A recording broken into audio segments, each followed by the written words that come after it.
ce moment va se dérouler donc, autour de trois étapes. Donc cette première étape pendant laquelle je vais vous faire un petit bilan de mon stage, donc les différents projets que j'ai pu aborder. Donc d'une part la poursuite de l'inventaire des collections et d'autre part un projet donc, pour la valorisation des collections de l'association du Moyen Verdon. Puis nous poursuivrons ensuite au premier étage sur des animations. Alors vous êtes libre d'y aller ou pas.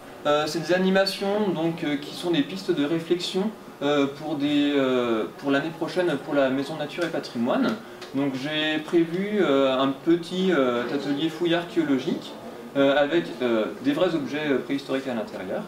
Et un atelier également poterie, voilà, donc, au cours desquels on pourra fabriquer un objet, donc un bol ou un ocarina, qui était un petit instrument de musique à la préhistoire. Après, voilà, pour ceux qui ont faim tout simplement, voilà, il y aura également un buffet qui vous sera proposé en parallèle, donc avec des produits uniquement connus de la préhistoire. Il y en a la préhistoire. Lorsque j'ai mis en place mon discours, beaucoup m'ont dit bah, il faudrait mieux prendre les choses dans l'autre sens et faire plutôt de la préhistoire à Petra Castellana. Alors, moi, ce que j'ai voulu faire ici, c'est plutôt un constat, un état des lieux en fait, c'est-à-dire partir des collections que nous avions dans nos réserves, des collections archéologiques et plus précisément préhistoriques, pour remonter le temps et faire le point sur ce que nous savons aujourd'hui sur la préhistoire dans le Moyen Verdon. Cette présentation va se dérouler autour donc, de trois parties. Donc une première partie, comme je le disais, sur l'inventaire, et notamment l'état des lieux, voilà, où est-ce qu'on en est aujourd'hui. Mais pas que, j'ai également voulu aborder des pistes de réflexion pour le futur, pour l'avenir, comment est-ce qu'on peut envisager cet inventaire pour les années à venir. Puis je poursuivrai donc sur ce projet donc, Réserve, qui est donc un projet aujourd'hui entamé en lien, donc en partenariat avec la mairie de Castellane, avec la communauté de communes, avec la commune de Saint-André-les-Alpes et l'association Petra Castellana. Et enfin, donc je terminerai mon propos sur un discours qui se veut peut-être plus historique, plus scientifique. Voilà, l'état des lieux, qu'est-ce qu'on sait de la préhistoire dans le Moyen Verdon aujourd'hui? Donc il est dans les statuts de l'association Petra Castellana, donc de sauvegarder, étudier et valoriser les patrimoines. Les patrimoines, puisqu'il n'y en a pas qu'un seul, il n'y a pas que le patrimoine ethnologique, il y a également le patrimoine matériel, le patrimoine immatériel, donc le patrimoine immatériel qui se présente sous la forme d'archives orales, et également l'archéologie.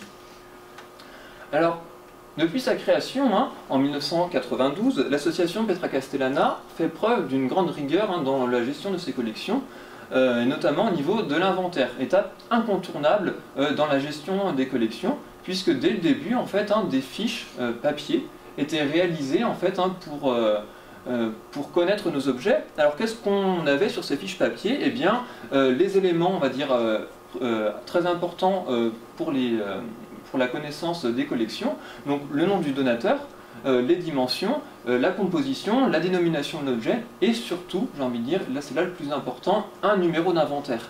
Voilà ce numéro d'inventaire qui nous permet aujourd'hui de pouvoir travailler plus aisément sur ces collections.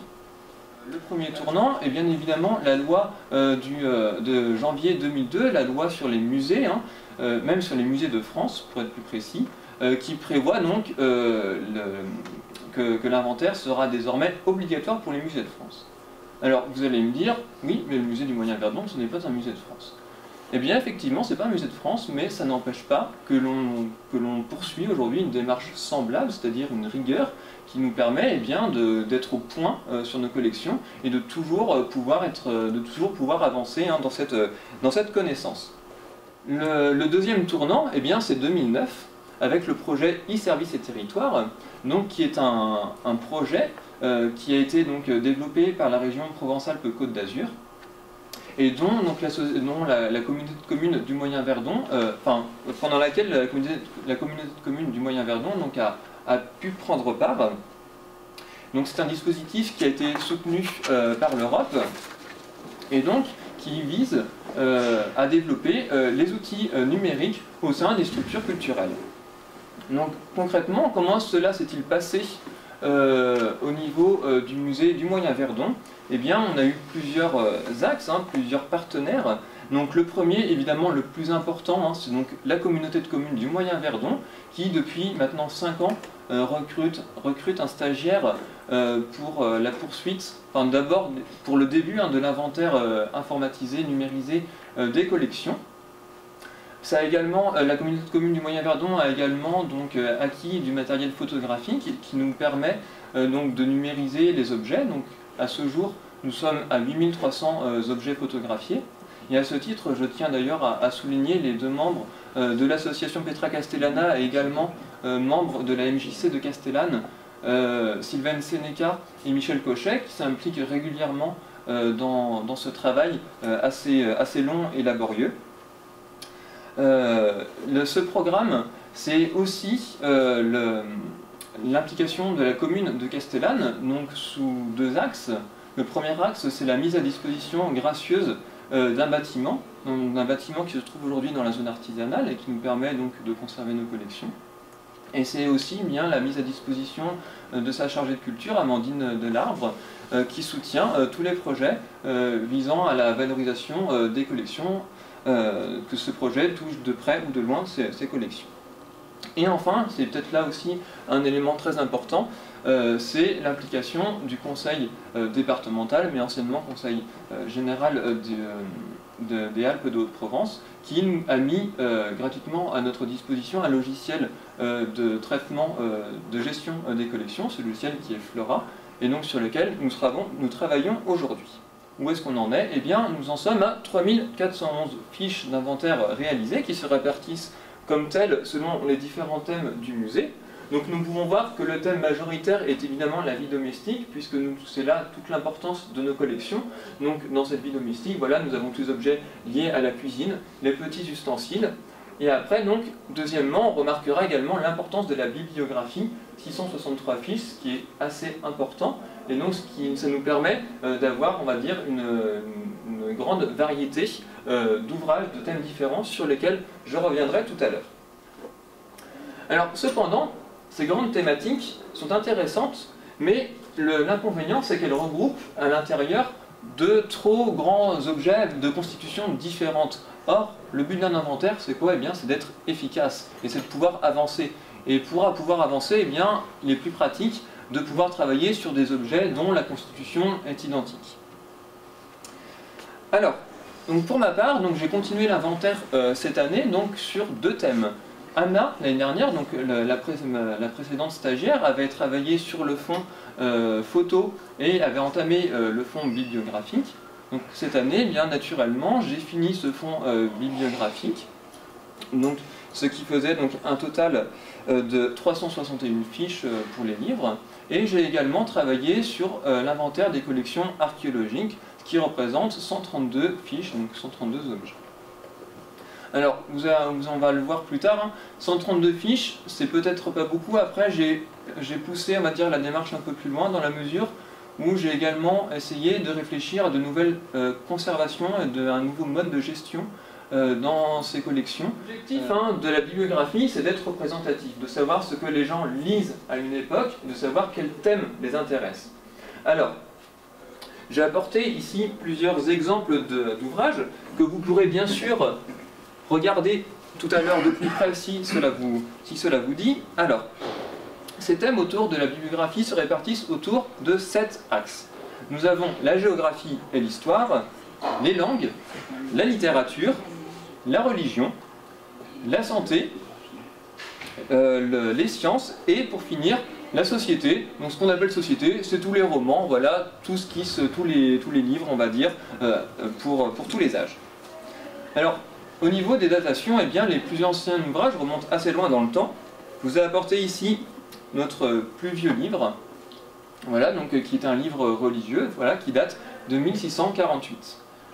Voilà, donc qui est relativement bien conservé, donc n'hésitez pas, si après vous voulez le voir de plus près, vous pourrez tout à fait le regarder.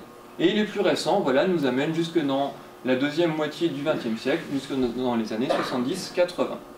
Alors, ces ouvrages sont extrêmement intéressants, puisqu'ils nous permettent puisqu'on a différentes constitutions de livres. Alors, le premier d'entre eux, Les Aventures de Rouletabille.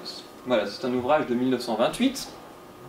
Alors, comment est-il composé? Eh bien, tout simplement, nous pouvons voir que c'est un roman, on va dire, pour tous les publics, puisqu'il n'était pas très cher, et ce prix on va dire, peu élevé, s'explique eh bien par sa constitution, notamment une couverture en papier. Donc, il n'y avait aucune recherche, on va dire, dans la présentation. Je vais vous montrer l'exemple d'une fiche bibliographique. Donc, alors, le premier élément, le plus important, eh bien, c'est le numéro d'inventaire. Ce numéro, il nous suit partout. C'est voilà, la référence de l'ouvrage dans nos collections, c'est-à-dire que lorsqu'on tape ce numéro d'inventaire, on a tout de suite toutes les informations qui sont liées à ce livre, donc l'auteur, l'éditeur, l'imprimeur. Dans cette fiche également, qu'est-ce qu'on retrouve? Eh bien, le statut de l'objet. Donc là, on est sur un livre qui est propriété de l'association, car il s'agit d'un don. Voilà. Le thème auquel il se rapporte, donc là, on est plutôt donc, sur un roman d'aventure. Voilà, pour un large public. Élément très important, évidemment, l'auteur. Voilà. Et d'ailleurs, l'auteur, lorsqu'on rentre un auteur sur Flora, on crée également une fiche personne.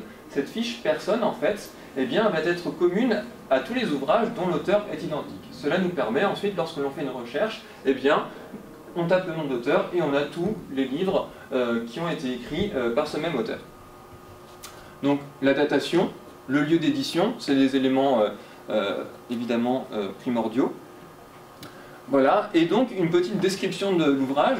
Donc qu'est-ce qu'on décrit dans cette mini-description? Eh bien, éventuellement, si une inscription est notée à la main, donc une inscription manuscrite, on pourra la noter puisque c'est une valeur ajoutée au niveau du livre. On pourra également décrire le type de reliure qui est assez important aussi et qui permet, on va dire, de dater en partie l'ouvrage. Et donc voilà les différentes informations qu'on y retrouve. Alors, ce deuxième ouvrage, donc, qui est l'ouvrage que je vous ai présenté, est aussi important puisque nous avons ici une couverture en cuir, voilà, donc, qui est symbole d'une époque évidemment assez ancienne, une couverture qui est reliée, c'est-à-dire qui a été cousue au niveau du dos de l'ouvrage. Contrairement donc, non, pas celui-ci, plutôt celui-ci que je n'ai pas réussi, donc je n'ai pas en photo, et donc celui-ci qui est broché, c'est-à-dire quand c'est broché, c'est que les pages sont collées au niveau du dos de la tranche du livre. J'ai choisi l'archéologie puisque ma formation m'avait déjà amené en fait eh bien, à travailler un peu sur l'archéologie, notamment par le biais de stages expérimentaux qui ont peu à peu développé eh bien, ma passion pour l'archéologie et plus précisément pour la préhistoire. Alors, pourquoi est-ce qu'on retrouve des collections archéologiques dans les réserves de Petra Castellana? Voilà une vaste question. Eh bien, tout simplement, c'est suite à la découverte en 1997 de gypseries dans un bâtiment dans le centre ancien de Castellane. Donc, pour ceux qui connaissent, c'était rue du Mazo. En fait, c'était une ancienne bâtisse qui menaçait de s'écrouler. Et donc, plutôt qu'elle s'écroule et qu'elle puisse endommager d'autres bâtiments aux alentours, la commune a décidé eh bien, de démolir tout simplement ce bâtiment en amont, en prévention.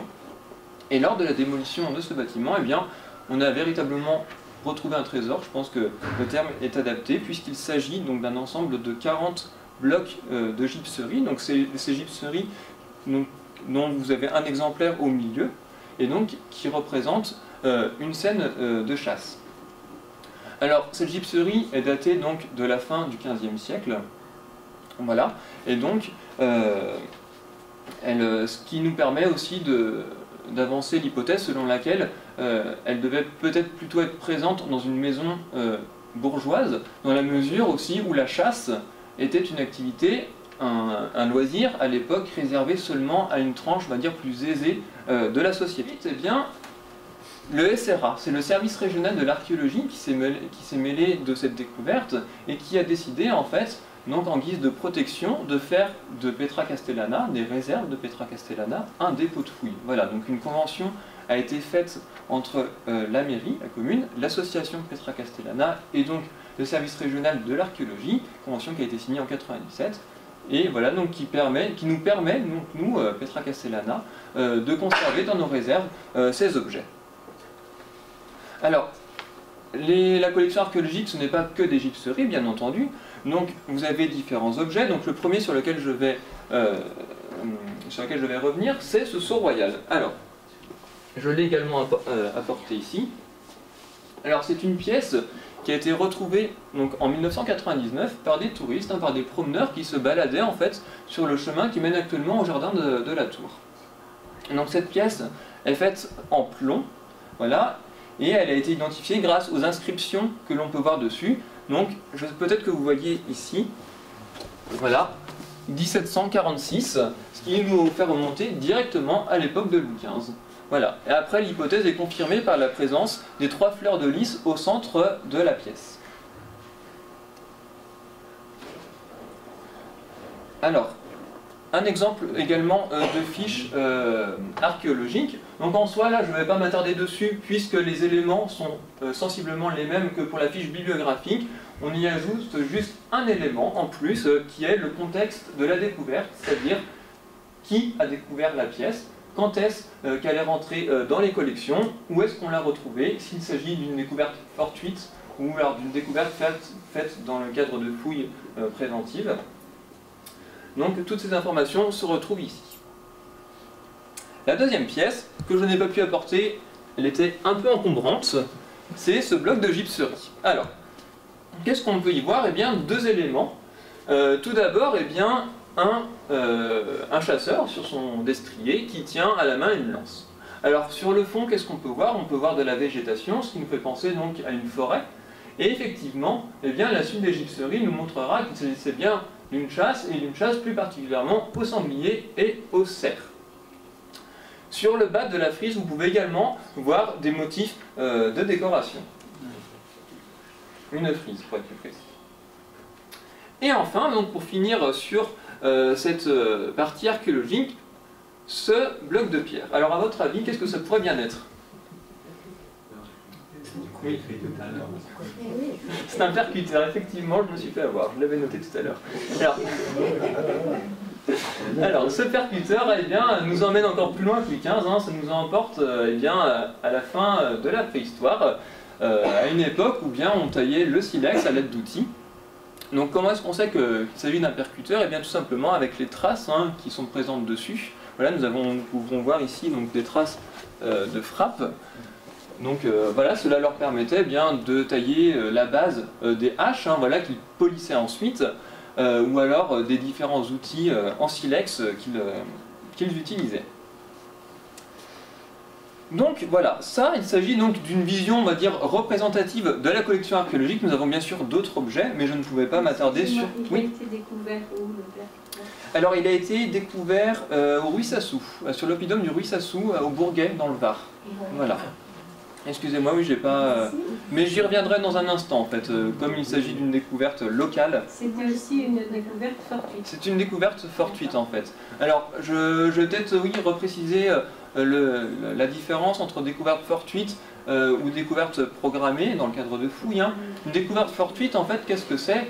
Eh bien, c'est une découverte qui est faite sur un terrain, voilà, j'ai envie de dire au hasard, voilà, on se balade, et là, on trouve par terre, voilà, une pièce archéologique qu'on peut ramasser. Là, il s'agit d'une découverte fortuite.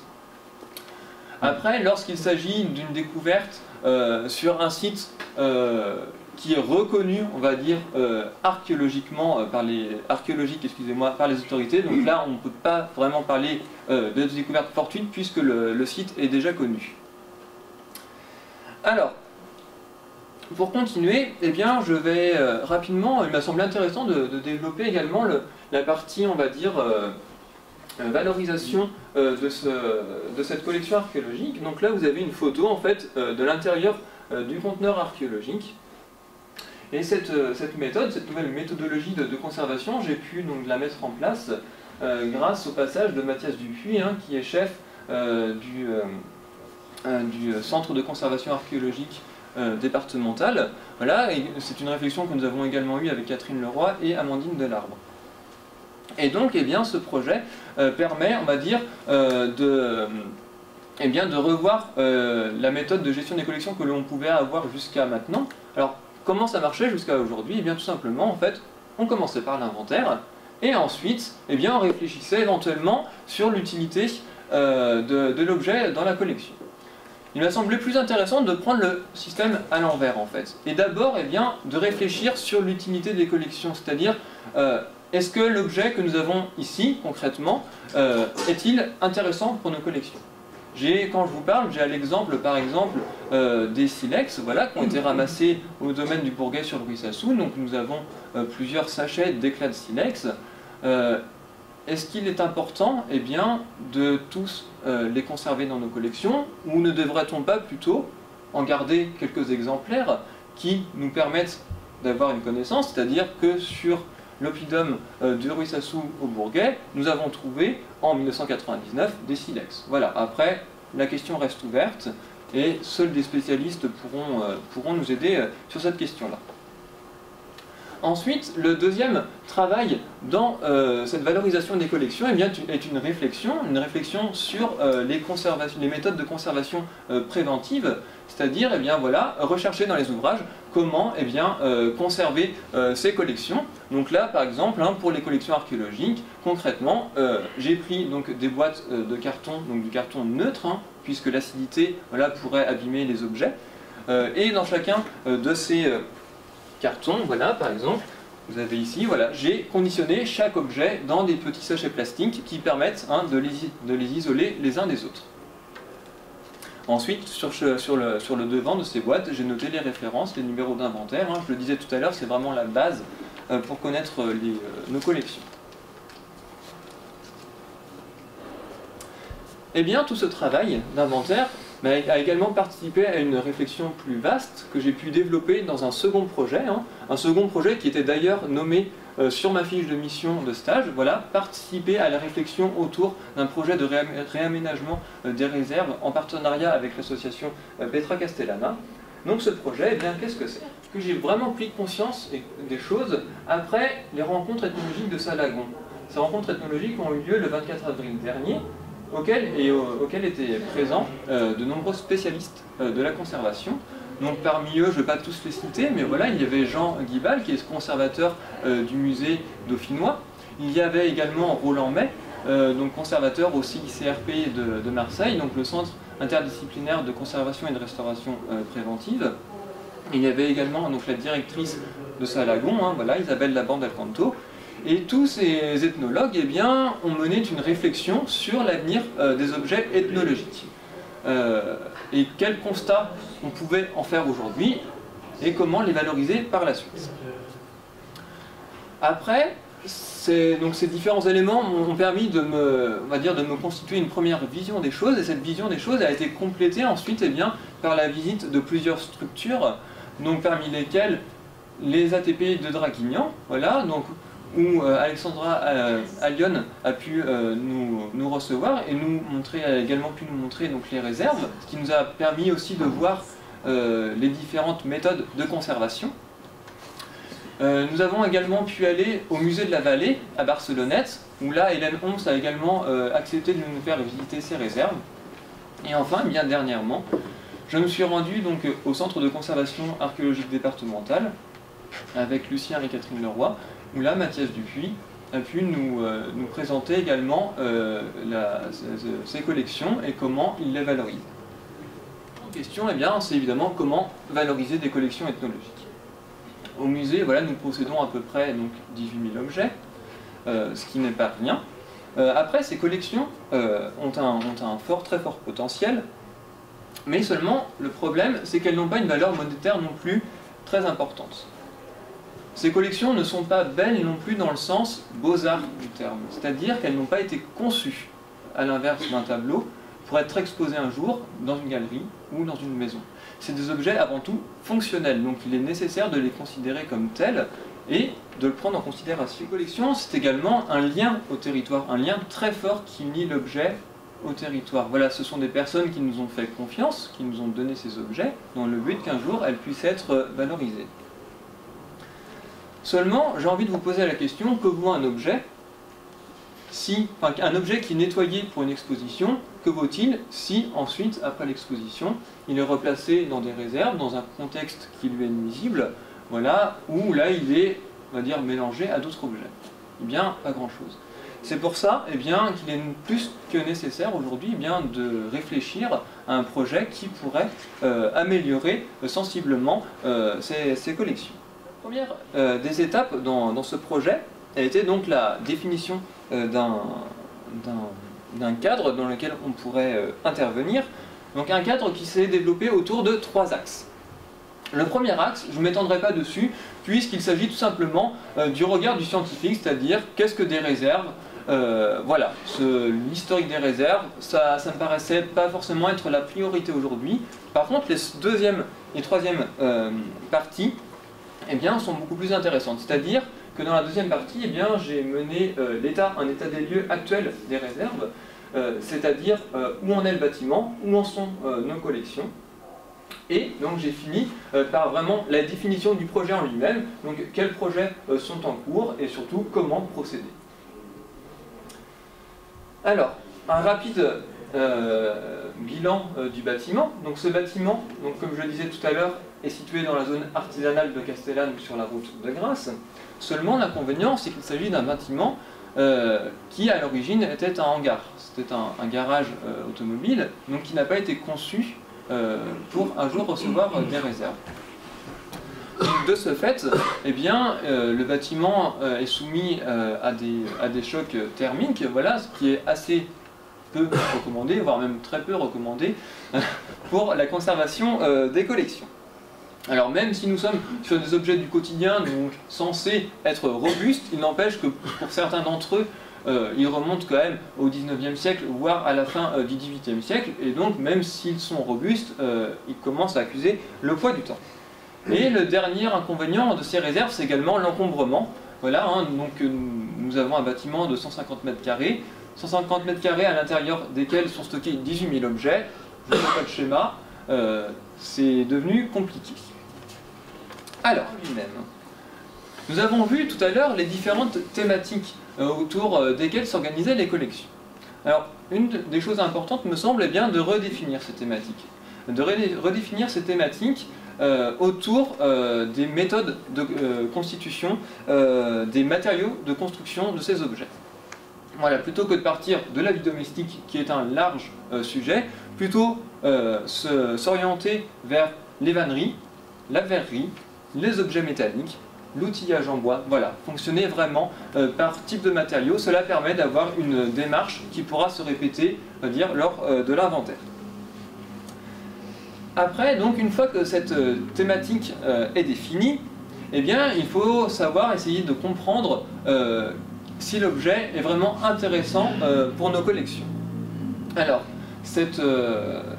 ce passage, nous l'avons évoqué avec les membres de l'association Petra Castellana, et donc différents critères ont été avancés, notamment savoir si l'objet est représentatif d'un savoir-faire local ou s'il s'agit tout simplement d'un objet manufacturé, donc que l'on pourra retrouver ailleurs dans le territoire. Après, la rareté. Voilà, même si nous sommes sur un objet manufacturé, il n'empêche que si évidemment c'est le seul exemplaire que nous connaissons sur le territoire du Moyen Verdon, voilà, la conservation s'imposera. L'état, évidemment, un objet se doit d'être parlant. Quelqu'un qui verra donc un morceau, je ne sais pas, d'une charrue, qui ne connaît pas cet objet, ne saura pas forcément le remettre dans son contexte. Et enfin, évidemment, la question est de savoir si nous avons plusieurs exemplaires de cet objet au sein de nos collections. Alors, à titre d'exemple, nous avons avec Petra Castellana, par exemple, effectué en guise d'essai un premier tri donc, sur un coupe-racine. Voilà, un coupe-racine. Donc, nous en possédons 3 dans nos réserves, dont 2 qui étaient identiques. Et sur les 2, un était dans un état de conservation, de dégradation plutôt avancé, et en plus donc il n'était pas documenté. Donc là, concrètement, j'ai envie de vous poser la question, quel intérêt est-ce qu'il peut avoir pour nos collections, sachant qu'il ne nous apporte aucune donnée scientifique sur son utilisation. Donc nous avons décidé de ce fait de l'écarter des collections.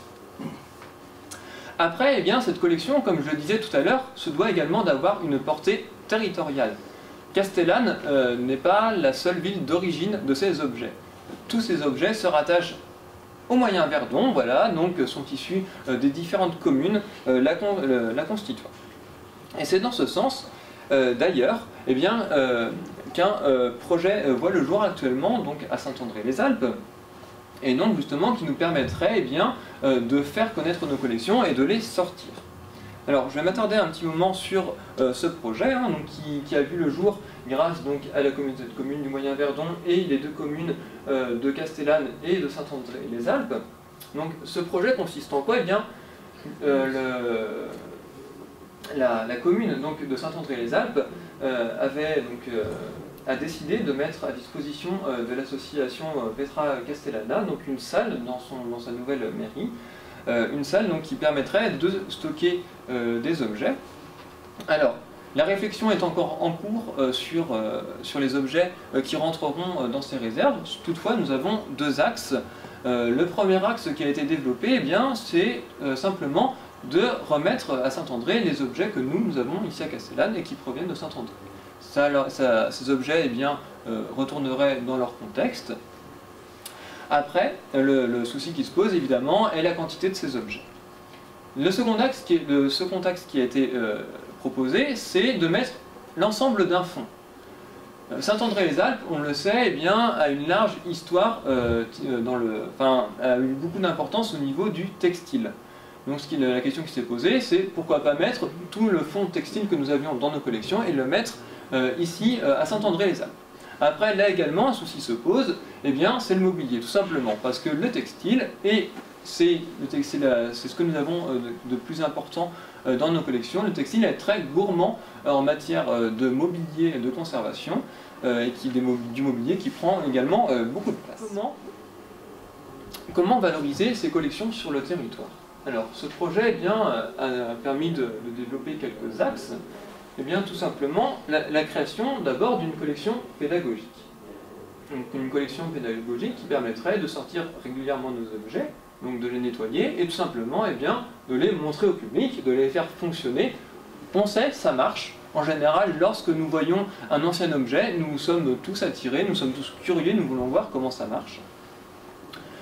Après, cette collection pédagogique pourra également intervenir dans le cadre d'animations scolaires ou périscolaires, par exemple.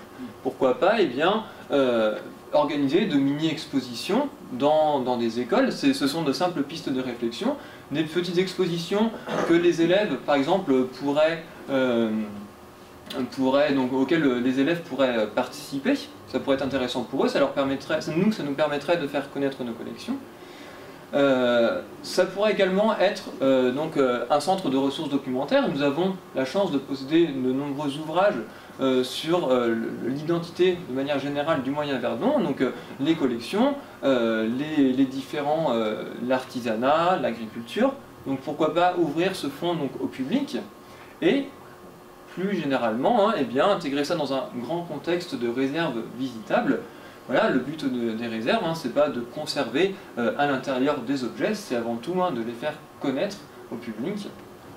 Et donc, cela serait intéressant, d'autant plus que nous avons de larges objets provenant de fonds très variés et très complets.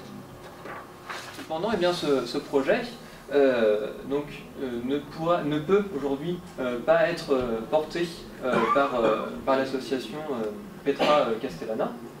Alors pourquoi? Pour plusieurs raisons, puisque il y a un manque de moyens humains et donc un manque aussi de temps dans cette gestion des réserves. Et pour que ce projet soit véritablement porteur pour le Moyen Verdon, peut-être qu'il nécessiterait d'avoir un poste, on va dire, sur la durée, pour pouvoir justement gérer ces collections, pouvoir organiser les différentes expositions, les différentes sorties et entrées d'objets qui auront lieu dans le sein de ces réserves.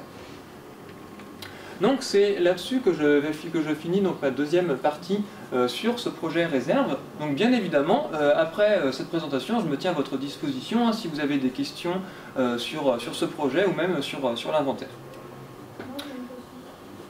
Qu'est-ce qu'on fait des objets qui sont écartés des collections? Alors, plusieurs possibilités. La première possibilité donc, est la création du coup, de cette collection pédagogique, c'est-à-dire donc une collection qui ne sera pas rentrée dans l'inventaire. Ou alors la deuxième solution est tout simplement de l'écarter. Alors, l'écarter de deux manières différentes. Des objets, dans les la politique des musées, c'est pas de se faire la concurrence. C'est-à-dire que si nous savons que tel musée possède tel objet, peut-être que nous n'aurons pas forcément l'intérêt de l'avoir. Donc après, le but, c'est de connaître les collections des autres musées et de savoir s'ils seraient éventuellement intéressés par cette pièce en question. Après, la troisième possibilité, si cet objet est vraiment peu intéressant d'un point de vue scientifique, eh bien, c'est tout simplement de l'écarter. Voilà, ça a été défini dans le projet réserve. Évidemment, si l'objet doit être écarté des collections, il va de soi que les personnes qui l'ont donné seront averties, donc elles auront à ce moment-là deux possibilités. Soit elles pourront donc reprendre cet objet, ou alors le laisser à la collection. La préhistoire. Alors ce thème, hein, voilà, c'est avant tout ces différents projets qui m'ont petit à petit amené à travailler aussi sur cette période. Alors, la préhistoire dans Moyen-Verdon, eh bien, voilà, la région PACA a été assez tôt colonisée par l'homme, et donc les premières traces que nous avons des implantations humaines donc, se situent au niveau de l'arc de Castellane. Alors, pourquoi cette partie? Eh bien tout simplement parce qu'elle avait l'avantage de posséder deux types de climats différents. C'est d'ailleurs le même cas aujourd'hui. Nous sommes partagés entre deux types de climats, le climat plutôt méditerranéen et le climat alpin beaucoup plus frais. Et ces deux types de climats, eh bien, ont entraîné, on permet donc à la faune et à la flore, à deux types de faune et de flore de se développer, et cela eh bien, permettait donc à ces premières civilisations eh bien, de trouver vraiment quelque chose de complémentaire sur le territoire. De l'archéologie. Voilà, l'archéologie c'est cette science qui nous permet d'étudier les civilisations du passé au travers des traces qu'elles nous ont laissées. Alors, elle a pour but eh bien, de comprendre comment on pouvait se nourrir à cette époque-là, comment on pouvait se loger, quel métier est-ce qu'on pratiquait, quels arts également, et aussi eh bien, quel environnement.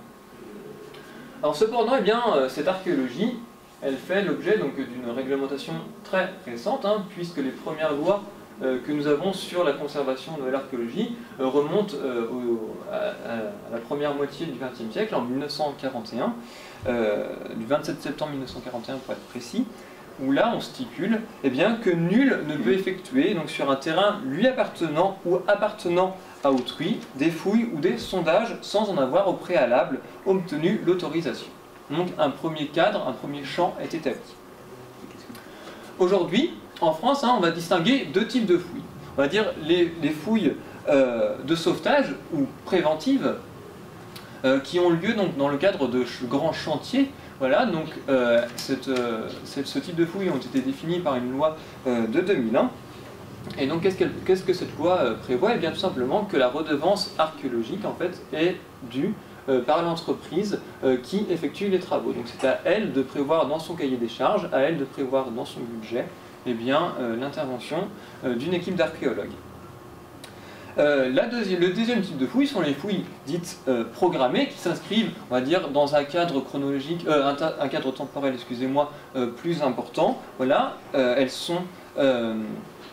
elles n'ont aucun caractère urgent et peuvent se réaliser donc, sur du petit, du moyen ou du long terme. Évidemment, l'archéologie fait l'objet d'une législation très importante. Voilà, on peut s'exposer à de fortes sanctions pénales, notamment dans le cadre de fouilles, on va dire, sauvages. Voilà, si par exemple quelqu'un fouille sur un site archéologique qui est déjà connu, donc avec ce qu'on appelle plus vulgairement une poêle à frire ou un détecteur de métaux, eh bien là il sera passible d'une sanction assez importante.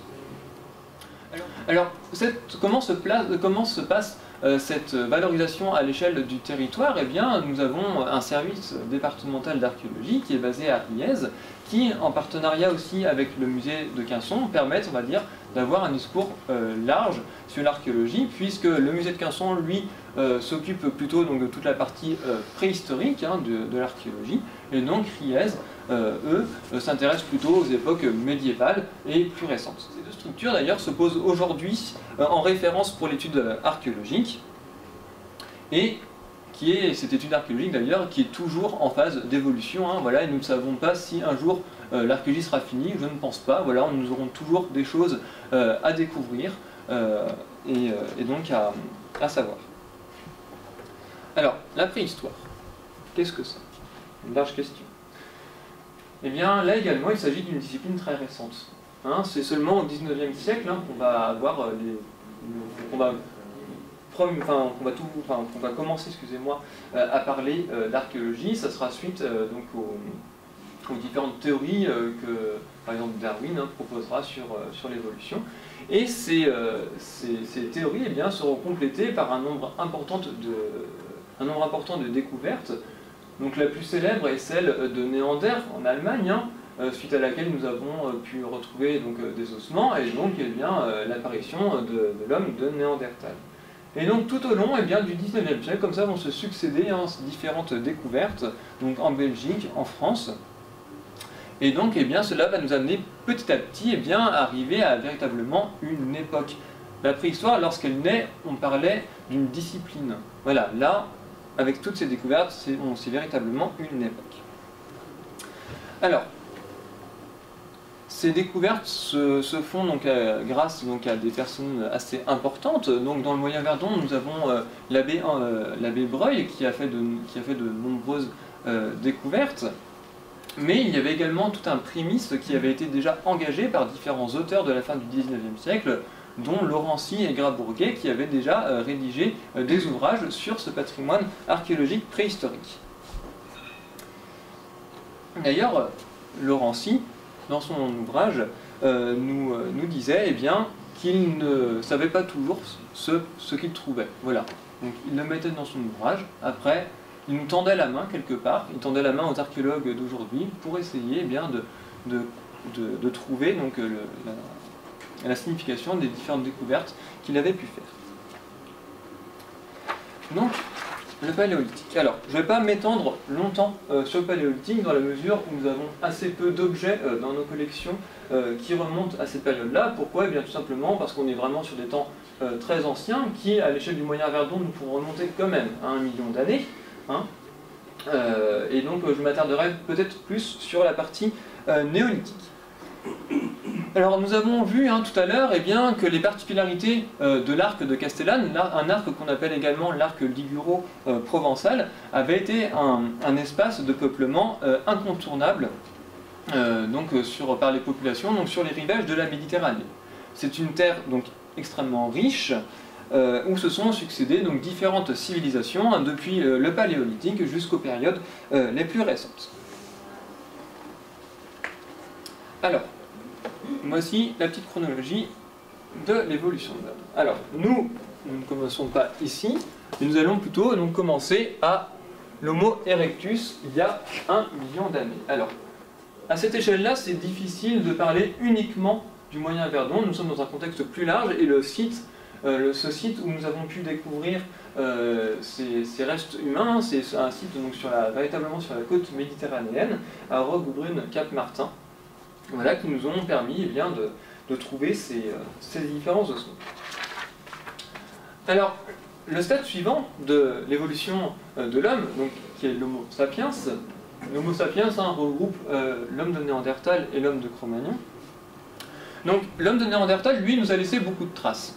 Voilà, nous avons différentes grottes, donc grotte Murée, la grotte de la Bonbonne, Sainte-Maxime, l'abbé Breuil.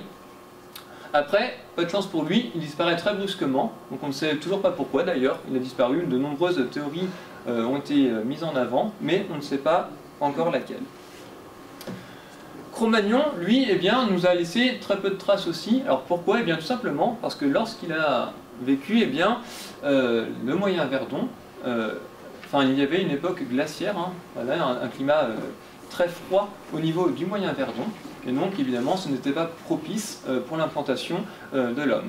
Il nous a toutefois laissé une petite trace, qui est un petit bison gravé donc, à côté de Moustier-Sainte-Marie.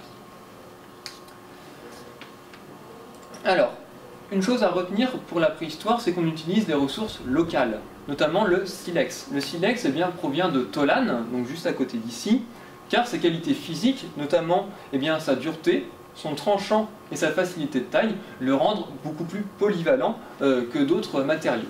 Après, on a également retrouvé d'autres types de pierres, notamment des galets qu'on pouvait utiliser, comme celui que je vous ai montré tout à l'heure, par exemple pour faire des percuteurs. Alors, une autre découverte sur laquelle je reviendrai tout à l'heure, c'est également une découverte incontournable dans la préhistoire. D'ailleurs, je vous propose, si vous souhaitez après une démonstration de feu, c'est la domestication du feu qui a véritablement révolutionné les modes de vie au Paléolithique. Alors, il va de soi qu'on n'a pas trouvé la technique du jour au lendemain. Voilà, c'est pas un jour un homme préhistorique qui s'est réveillé en se disant « j'ai inventé le feu ». Ça a demandé beaucoup de temps. Voilà. Avant véritablement de trouver la technique, ils savaient le récupérer lors des éruptions volcaniques, lors des feux de forêt. Ce qui leur manquait, c'était véritablement les matériaux pour le fabriquer. Alors ces matériaux, c'est trois matériaux principalement. Donc une pierre ferrugineuse qu'on va appeler la marcassite. Selon la région, on pourra également utiliser une pyrite. Le deuxième élément, donc, qui est un silex, voilà, donc, qui, tapé sur cette marcassite, va produire des étincelles. Et donc le dernier élément est un champignon qu'on appelle l'amadouvier. Et donc on va récupérer sa chair intérieure, qu'on appelle l'amadou, qui est une matière extrêmement inflammable et qui va nous permettre en fait de créer une braise lorsque une étincelle arrivera dessus. Alors qu'est-ce que ça a changé concrètement dans la vie sociale des hommes? Eh bien déjà, c'est la protection. C'est-à-dire que le feu éloigne les prédateurs. C'est également un nouveau mode d'alimentation dans la mesure où l'on va pouvoir manger chaud, faire cuire la viande. C'est aussi une nouvelle technique de combat, puisque un épieu passé donc, dans le feu sera donc aussi au bout, et donc le fait de le passer dans le feu le rendra beaucoup plus dur et beaucoup plus résistant au temps.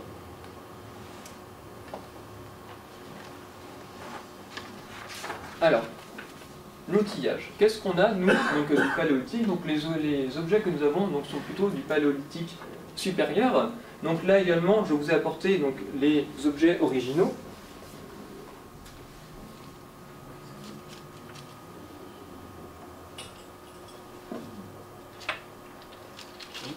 Alors.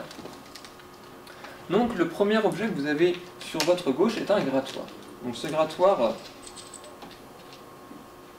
que voici, voilà, leur permettait de gratter les peaux de bêtes qu'ils chassaient, en fait en passant donc l'outil sur la partie intérieure de la peau. Donc ils pouvaient enlever la graisse qu'ils récupéraient ensuite pour en faire de la colle par exemple. Voilà, donc ils pouvaient ensuite donc, récupérer la peau aussi donc, pour se vêtir, pour couvrir leur cabane. Donc ce petit percuteur sur lequel je ne vais pas m'attarder puisque j'en ai déjà parlé tout à l'heure, voilà, donc qui lui a été fait à partir d'un galet. Voilà, donc là-dessus, vous pouvez également aussi voir les traces d'usage, voilà, donc, qui ont permis de tailler les différents outils en silex. Également une petite scie denticulée qui leur permettait également de travailler sur des animaux, par exemple on pouvait couper les tendons, voilà, ou les muscles, voilà. C'était à la préhistoire. Il faut savoir que le silex, bien taillé, c'est aussi tranchant qu'une lame de rasoir, voire plus. Et donc un autre objet qui n'est pas local mais qui m'a semblé intéressant de vous montrer, c'est ce petit objet qui est en fait un perçoir. Eh bien, messieurs, dames, voici la toute première perceuse. Voilà. Donc cela leur permettait de faire des trous. Alors ça pouvait très bien percer une pierre, par exemple une ardoise, ou pour en faire un bijou. Enfin voilà, l'usage était vraiment très varié. Alors, sur une échelle plus locale, quel site est-ce que nous avons? Alors, j'ai choisi un sujet assez d'actualité, qui est le site du pré Vélor, donc à Javron, qui est à 15 km d'ici, donc autant dire juste à côté, et donc sur lequel des fouilles ont été entamées depuis 2003. Alors Guillaume Floraz en est l'archéologue, et alors d'après ces fouilles, donc, pour l'instant même si nous avons juste fouillé sur 1 mètre carré, qui n'est pas très important, nous avons quand même réussi à retrouver à peu près 1000 objets. 1000 objets donc, constitués pour la grande partie donc, de restes lithiques, c'est-à-dire des pierres, hein, du silex, mais pas que. Hein, nous avons également retrouvé des restes fauniques, donc qui restent encore à déterminer, et également du charbon de bois, ce qui veut dire que ces civilisations maîtrisaient le feu. Et pourquoi là? Comment? Pourquoi avoir eu l'idée de fouiller là? Alors c'est suite à des prospections en fait. Avant d'entamer une fouille, il y a plusieurs passages qui sont faits, donc on peut... Après nous avons un travail sur les archives qui sont faits. Après, par le biais d'un passage aérien, en général, nous pouvons voir des traces également au sol, puisque la végétation sera moins haute du fait des vestiges qui seront en dessous. Et cela les a amenés petit à petit justement à faire des prospections directement sur le terrain. Et là, ces objets en fait, mobiliers ont pour la plupart été retrouvés quasiment à fleur de sol en fait. Donc voilà, donc ces objets nous permettent de remonter à deux époques différentes pour le moment. Je dis bien pour le moment puisque les fouilles se poursuivent d'ailleurs encore cette année. C'est donc une époque du Gravétien, donc, qui nous fait remonter entre moins 31 000 et moins 22 000, et l'époque du Moustérien qui nous fera remonter de moins 17 000 à moins 12 000. Alors, l'association Petra Castellana a contribué à cette découverte, puisqu'elle a fourni donc, à l'archéologue Guillaume Porras des objets préhistoriques, des objets lithiques plus précisément, pour que ce dernier puisse en tirer une connaissance et puisse en faire une étude. Alors, qu'est-ce que ce site nous indique pour l'instant? Eh bien, tout simplement, peut-être la présence d'un habitat paléolithique, ce qui serait extrêmement intéressant, puisque, même d'un village, j'ai envie de dire, puisque les premiers villages que nous connaissons bien souvent nous font monter à une époque plus récente du néolithique. Ça impliquerait également, vu le nombre d'objets qu'on a pu retrouver, un travail au niveau du commerce très important, des silex qu'on pouvait très bien exporter ailleurs en échange d'autres matériaux. Voilà, à cette époque-là, on pratiquait le troc, donc un objet contre un autre. Maintenant, à la période la plus récente de la préhistoire, pour laquelle nous avons également un certain nombre d'objets mobiliers, donc le néolithique. Alors, voici le fameux site dont on parlait tout à l'heure, qui est l'oppidum du Ruissassou, donc au Bourguet, dans le Var. Alors, nous avons retrouvé de nombreux objets sur ce site, notamment des fragments de meule en rhyolite, donc qui est une pierre qui venait de Fréjus. Nous en avons également apporté un exemplaire. Donc voici une meule préhistorique, un fragment du moins. Voilà, donc là pour la néolithique, que vous pouvez venir approcher après. Alors, comment se compose ce site? Moi, il y a quelque chose qui me frappe. Ce qui me frappe, c'est que la zone d'habitation est vraiment au milieu. Elle est entourée de 5 murs de fortification. Alors, pourquoi des fortifications? Bien, tout simplement, parce que le néolithique, c'est aussi surtout connu pour le développement de l'agriculture et de l'élevage. Cela veut dire que différentes tribus pouvaient avoir des troupeaux plus importants que d'autres. Voilà, et comme l'herbe est toujours plus verte chez son voisin, à mon avis, certains ont voulu ravir les troupeaux des autres, et c'est comme ça que les premiers conflits, les premières guerres sont apparus. Donc d'où l'importance pour ces civilisations, pour ces hommes du néolithique, de se barricader à l'intérieur de zones d'habitat. Alors, concrètement, l'oppidum du Ruissassou est situé donc à 950 mètres d'altitude, donc sur un éperon rocheux, qui était déjà très difficile d'accès, sur une superficie à peu près de 6 hectares. Ça fait une belle surface. À côté de ça, nous n'avions pas, que des habitats fortifiés. Alors là, j'ai pris l'exemple d'une reconstitution à Quinçon, c'est juste pour vous montrer comment pouvait être réalisé l'habitat au néolithique. Alors, plusieurs choses. Alors, nous avons tout d'abord à la base une construction en bois. Donc un bois plutôt souple, du saule par exemple, ou du noisetier, qui permettra de réaliser, on va dire, l'armature du bâtiment, le contour. Ensuite, des gros poteaux en chêne, en bois assez dur, pourront être disposés sur les angles, et même parfois au milieu, pour solidifier tout le bâtiment. Et ensuite, donc, au niveau de la toiture, les voliges sont également un bois assez résistant, un bois qui est souvent du châtaignier. Et sur ce châtaignier, eh bien, on y mettra donc des végétations, alors soit de la paille ou alors du chanvre. Et ensuite, eh bien, qu'est-ce qu'on met autour? Eh bien, cette matière, c'est ce qu'on appelle le torchis, et nous avons la chance d'avoir un fragment de torchis ici, donc, qui a été retrouvé sur un oppidum donc, assez local, qui est un oppidum à Braial. Et donc ce torchis eh bien, est constitué de différents matériaux, donc de la terre, de l'eau, et après de la végétation. Ça pouvait être de l'herbe, de la paille, voire même les excréments des animaux, enfin tout pouvait rentrer dans la composition du torchis. Ce torchis qu'ils mélangeaient dans des fosses et ensuite qu'ils appliquaient sur les murs de façon à s'isoler de l'extérieur. Donc voici le détail de ce fragment de torchis. Donc nous pouvons voir les différents éléments qui rentrent dans la constitution. Nous avons même des cailloux de façon à bien solidifier l'ensemble. Le néolithique, comme je disais à l'instant, c'est également l'apparition des premiers agriculteurs, des premiers éleveurs. Alors, je ne m'étendrai pas sur les éleveurs parce que dans les réserves de Petra Castellana, nous n'avons pas de vestiges de cette activité, mais par contre, nous avons retrouvé une meule que la précédente que je vous ai montrée. Donc cette meule est réalisée en grès, le grès qui venait d'Anote. Donc là également, ça sous-entend un commerce qu'ils pouvaient avoir à cette époque-là. Donc peut-être qu'ils échangeaient ça contre du silex. Et sur cette meule, eh bien, on venait travailler des céréales. Alors, différents types de céréales à l'époque, voilà, du blé, du millet, de l'orge ou de l'avoine. Alors, deux types de consommation différentes. Soit ils pouvaient consommer cette céréale comme ça, sans la travailler. Ou alors, eh bien, ils pouvaient la travailler donc, sur cette meule et ensuite donc, en faire du pain, par exemple, ou des galettes. Après, le souci, c'est que le feu en lui-même n'est pas assez chaud pour faire cuire un pain.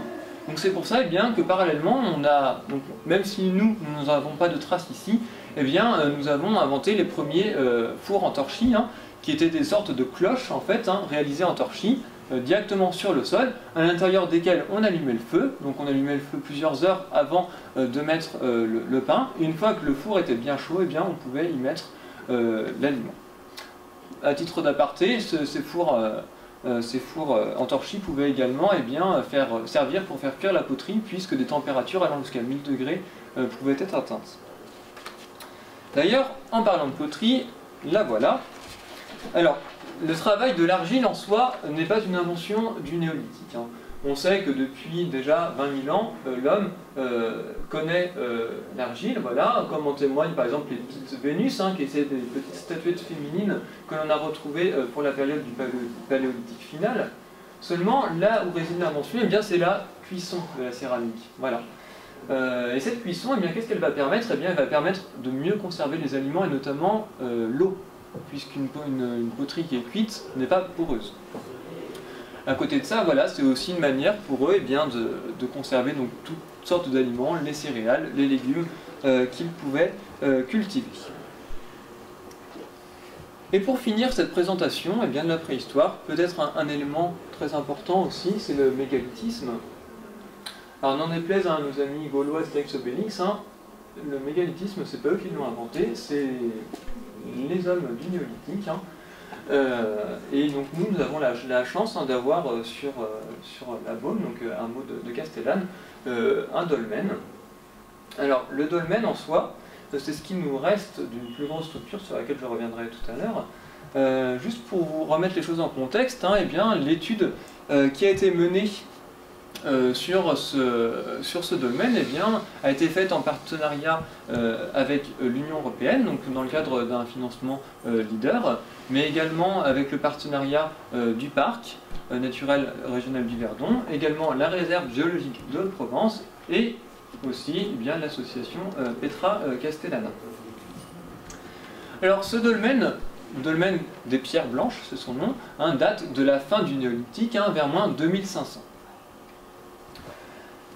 Alors, une étude d'ailleurs a été faite, et si vous voulez des exemplaires de cette étude, je me ferai un plaisir de vous la donner si vous êtes intéressé. Donc une étude a été faite selon 3 axes. Donc un axe plutôt orienté géologie, donc au travers de l'étude de la stratigraphie des sols. Donc qu'est-ce qu'on appelle la stratigraphie, hein? C'est les différentes couches d'occupation du sol. Voilà, tout le processus également de fossilisation que l'on peut avoir dans cette roche. Une autre partie plutôt orientée sur la lecture des paysages au niveau de la Beaume. Et enfin, donc la 3e partie véritablement consacrée donc, à l'étude de ce monument. Alors, la naissance de ces monuments eh bien, implique une chose très importante, eh bien, c'est l'attachement sentimental. On sait aujourd'hui eh bien, qu'à l'intérieur de ces dolmens, eh bien, on y enterrait des personnes, et ça, eh bien, c'est véritablement au néolithique que ça se développe, ce qui sous-entend peut-être aussi eh bien, des croyances. Voilà, peut-être que c'est le développement eh bien, des premières religions.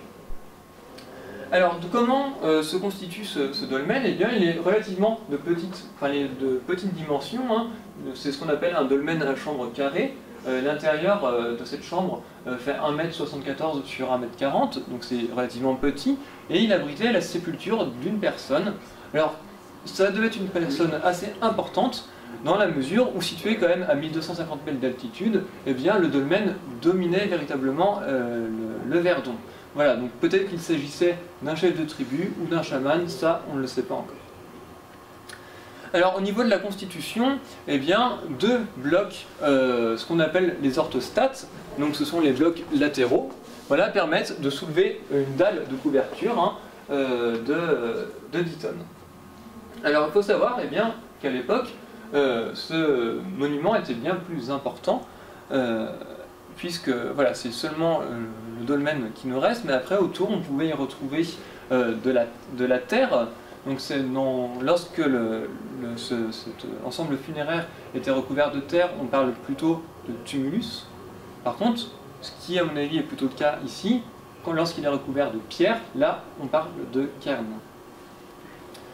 Alors ces bâtiments ont été longtemps utilisés après hein, par les différentes civilisations, puisque les Gaulois, même les Romains, ont vu ici, dans ces bâtiments que peut-être ils ne comprenaient pas, des belles carrières de pierre aussi pour construire leur maison. C'est pour ça qu'il nous reste souvent assez peu de vestiges de ces cairns.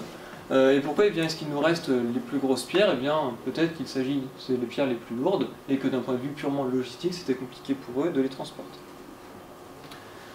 Alors c'est là-dessus eh bien, que je termine ma présentation sur le mégalithisme. Je ne parle volontairement pas de l'âge des métaux, puisque nous n'avons pas d'objets métalliques dans nos collections. Alors quelle conclusion est-ce qu'on peut en tirer? Pardon. La préhistoire hein, voilà, reste une période quand même relativement assez peu étudiée au niveau du Moyen Verdon. Pourtant, nous savons que nous avons une grande richesse, hein, comme en témoignent les objets qui sont récemment mis à jour lors du labour des champs, par exemple. Voilà, on retrouve très régulièrement des morceaux de silex. Alors, ma question est aujourd'hui eh bien, de pourquoi ne pas entamer une collection, alors que ce soit entamer une valorisation, excusez-moi, des collections archéologiques ou ethnologiques. Voilà, car là où certains musées hein, se consacrent uniquement à un thème, eh bien, nous avons la chance dans nos collections d'abriter des différents thèmes extrêmement représentatifs, et c'est une chance que l'on a. Et donc pourquoi pas eh bien, essayer de valoriser notre identité, de permettre de mieux comprendre aussi quelque part avec précision d'où nous venons, alors autant eh bien, faire partager cela et le faire connaître.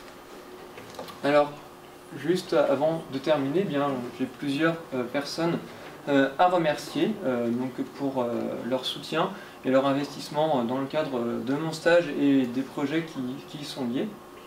Alors premièrement, eh bien, je remercie vivement donc, la communauté de communes du Moyen Verdon, donc, son président Serge Prato pour ce stage, également son directeur Bernard Molling pour son aide également sur les projets et sa secrétaire Amélie Demandol.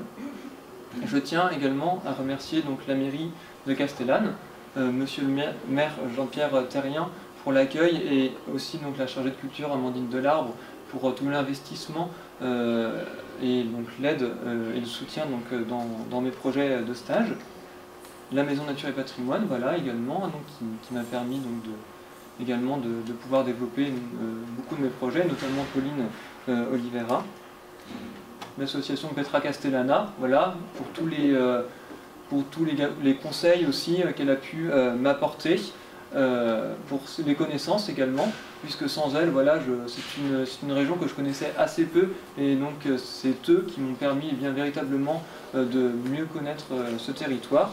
Donc son président, Jean-Luc Domingue, qui est malheureusement absent ce soir, Catherine Leroy, Lucien Leroy également, Sylvaine Sénéca, Michel Cochet et tous les autres membres de l'association. Les musées qui ont accepté donc, de me faire visiter leur réserve, donc le musée de la Vallée à Barcelonnette et notamment donc, son conservateur Hélène Homs, le musée donc, des arts et traditions populaires de Draguignan et donc sa directrice Alexandra Allion, et enfin donc, le centre de conservation archéologique départemental géré donc, par Mathias Dupuis. Voilà, je vous remercie de votre attention.